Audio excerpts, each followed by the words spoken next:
Assalomu alaykum va rahmatullohi va barakatuhu. Durus birinchi kitob, 9-dars, ikkinchi qism. Ammarun tolibun mujtahidun va Mahmudun tolibun kaslanu. Ammor tirishqoq talabi.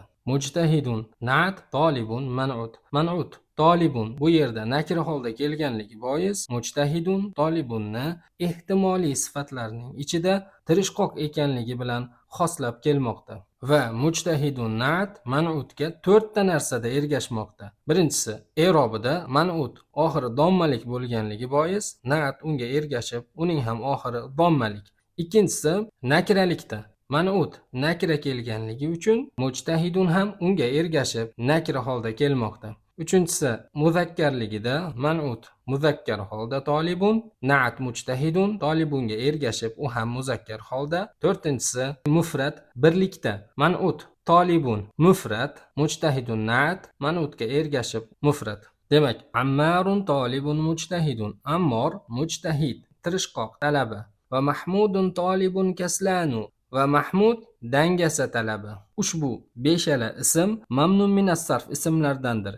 Kaslanu dangasa yalqov, jav'anu ochiqqan qorni och, g'odbanu g'azablik, atushanu chanqoq tashnalik, mal'anu to'la to'ldirilgan. Ushbu beshala ism mamnun minas sarf ismlardandir. Mamnun minas sarf ismlari esa u tanvinni qabul qilmaydigan va jar holatda kasrani o'rniga fatha bilan jar bo'ladigan ismlardandir. Shuning uchun ham bu misolda mahmudun tolibun kaslanu bo'lib oxiri tanvinsiz kelmoqda. Kaslanu na'at, tolibun man'ut.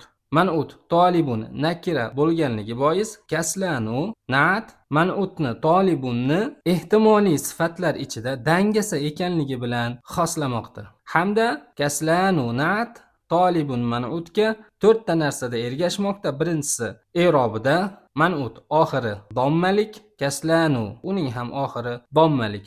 Tolibun nakira, kaslanu na'at unga ergashib u ham nakira holda. Tolibun muzakkar, na'at ham unga ergashib muzakkar. Tolibun mufrat, kaslanu na'at unga ergashib u ham mufrat birlikda kelmoqda. Tamarin, mashqlar. Birinchi mashq, iqro va kutub. O'qi va yoz. 48-betga to'g'ri keladi.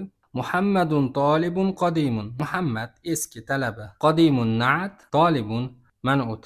Yana aytib o'tish lozim bo'lgan nuqtalardan o'zbek tiliga na'atni tarjima qilayotib, na'at avval tarjima qilinadi, so'ng uning ketidan man'ut tarjima qilinadi. Muhammadun tolibun qodimun. Muhammad eski talaba deb. Azalika rojulu mudarrisun jadidun. Anavi kishi yangi mudarrismi? Zalika ismi ishora. Undan keyin ar-rojulu alif lomlik holda ergashib kelmoqda. Demak, ar-rojulu badal, jadidun na'at, mudarrisun man'ut. Badalni tarjima qilayotib, avval mubdal minhu tarjima qilinib, so'ng uning ketidan badal tarjima qilinadi na'atga xilof ravishda. Ya'ni na'atning aksi. Bu misolda ham badal, ham na'at kelgan. Tarjima qilayotib, anavi kishi deb badalni tarjimasi avval mubdal minhu, so'ng badal tarjima qilinadi, ammo na'atda esa uning aksi. Avval na'at tarjima qilinib, so'ng man'ut tarjima qilinadi, yangi mudarris deb. La huwa tabibun jadidun. Yo'q, u yangi tabib. La harfi javob manfi, huwa zamir munfasil. Bu yerda zalika rojuluga qaytadi, ya'ni huvadan murod zalika rojulu, ya'ni o'sha kishi. Jadidun na'at, tabibun man'ut. Agar zamirni qaytarib ma'no jihatdan qarasak, yo'q, o'sha kishi yangi tabib deyilmoqda. Hada darsun sahlun. Bu oson dars. Sahlun na'at, darsun man'ut. Abbasun tajirun shahirun. Abbos mashhur tijoratchi. Shahirun na'at, tajirun man'ut. Bilalun muhandisun kabirun. Bilal katta muhandis. Al-inkliziyatu lug'atun sa'batun. Ingliz tili qiyin til. Sa'batun na'at, lug'atun man'ut. A anta rajulun g'aniyun. Sen boy kishimisan? G'aniyun na'at, rajulun man'ut. La ana rajulun faqirun. Yo'q, men faqir kishiman. Bu yerda la harfi javob hamza istifham kelganligi bois keltirilgan. Faqirun na'at, rajulun man'ut. Ahamidun tolibun kaslanu. Hamid dangasa talabami, kaslanu mamnun minas sarf ism, shuning uchun ham oxiri tanvinsiz kelgan. Ham bu yerda na'at bo'lmoqda. Tolibun man'ut. La huwa tolibun mujtahidun. Yo'q, u tirishqoq talaba. La harfi javob. Huwa zamir munfasil, bu yerda Hamidga qaytadi. Ya'ni huvadan murod Hamid mujtahidun. Na'at tolibun man'ut. Yo'q, u ya'ni Hamid tirishqoq talaba deyilmoqda. A anta mudarrisun qadimun. Sen eski mudarrismisan?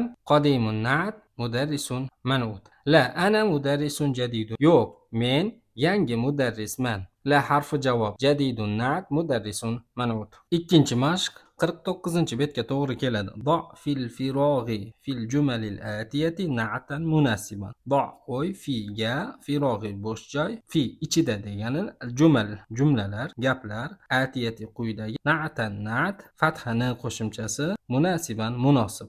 ضع في الفراغ في الجمل الآتية نعتا مناسبا. Quyidagi jumlalar ichidagi bo'sh joylarga munosib na'atni qo'y. Xadijatu tolibatun mushtahidatun. Hadija tirishqoq talaba. Mushtahidatun na'at, tolibatun man'ut. Xolidun tajirun g'aniyun. Xolid boy tijoratchi. G'aniyun na'at, tajirun man'ut. Al-arabiyyatu lughatun jamilatun. Arab tili chiroyli til. Jamilatun na'at, lughatun man'ut. Al-usfuru ta'irun saghirun. Chumchuq kichik qush. Saghirun na'at, طائر منعوت. التفاح فاكهة لذيذة. olma lazzatli meva. لذيذة نعت، فاكهة منعوت. أنا مدرس جديد. men yangi mudarrisman. جديد نعت، مدرس منعوت. محمد طبيب شهير. محمد مشهور طبيب. شهير نعت، طبيب منعوت. الإنجليزية لغة صعبة. إنجليز تل qiyin til. صعبة نعت، لغة منعوت. أنت طالب قديم. sen eski talaba misan? قديم نعت، طالب منعوت. القاهرة مدينة كبيرة. Qohira katta shahar. كبيرة نعت، مدينة منعوت. Uchinchi mashq, bu ham 49-betda. ضع في المكان الخالي في الجمل الآتية منعوتا مناسبا. ضع qo'y figa, al-makani joy, xoli bo'sh, fi ichida, jumlalar gaplar, atiyati quyidagi, man'utan man'ut, fathani qo'shimchasi, munasiban munosib. Do fil makanil xoli fil jumalil atiyati man'utan munasiban. Quyidagi jumlalar ichidagi bo'sh joylarga munosib man'utni qo'y. Al-arabiyyatu lughatun sahlatun. Arab tili oson til. Sahlatun na'at, lughatun man'ut. Ana talibun qadimun. men eski talabaman. Qadimun na'at, talibun man'ut. Ammarun tajirun g'aniyun. Ammor boy tijoratchi. G'aniyun na'at, tajirun man'ut. Hada qalamun maksurun. Bu siniq qalam. Maksurun na'at, qalamun man'ut. Faysalun talibun kaslanu. Faysal dangasa talaba. Kaslanu na'at, talibun man'ut. Kaslanu mamnun minas sarf ism. Shuning uchun ham tanvinsiz holda kaslanu bo'lib kelmoqda. To'rtinchi mashq. Ana jav'anu. Men ochman. A anta jav'anu. sen ochmisan? La ana atshanu. yo'q, men chanqoqman. Jav'anu va atshanu ikkisi ham mamnun minas sarf ism.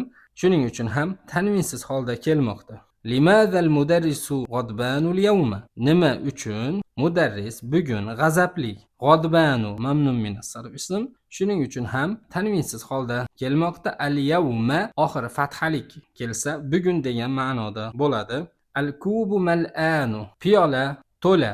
Mal'anu mamnun minas sarf ism. Shuning uchun ham tanvinsiz holda kelmoqda. Kubun deb ichimlik uchun ishlatiladigan va ustki qismi ichiladigan joyi aylana shaklida bo'ladigan hamda ichish uchun qo'l bilan ushlanadigan tutquvchi bo'lmagan idishga aytiladi. U stakan bo'lishi ham mumkin yoki piyola bo'lishi ham mumkin. Odatda shishadan yasalgan bo'ladi, ammo piyolaga ham ishlatish mumkin. Ichish uchun ushlanadigan tutquvchi bo'lmaganligi bois. Shu bilan bugungi dars nihoyasiga yetdi. Bugungi darsda biz ushbu 5 ta mamnun minas sarf ismlarni o'tdik. Keyingi darsda ko'rishguncha assalomu alaykum va rahmatullohi va barakatuh.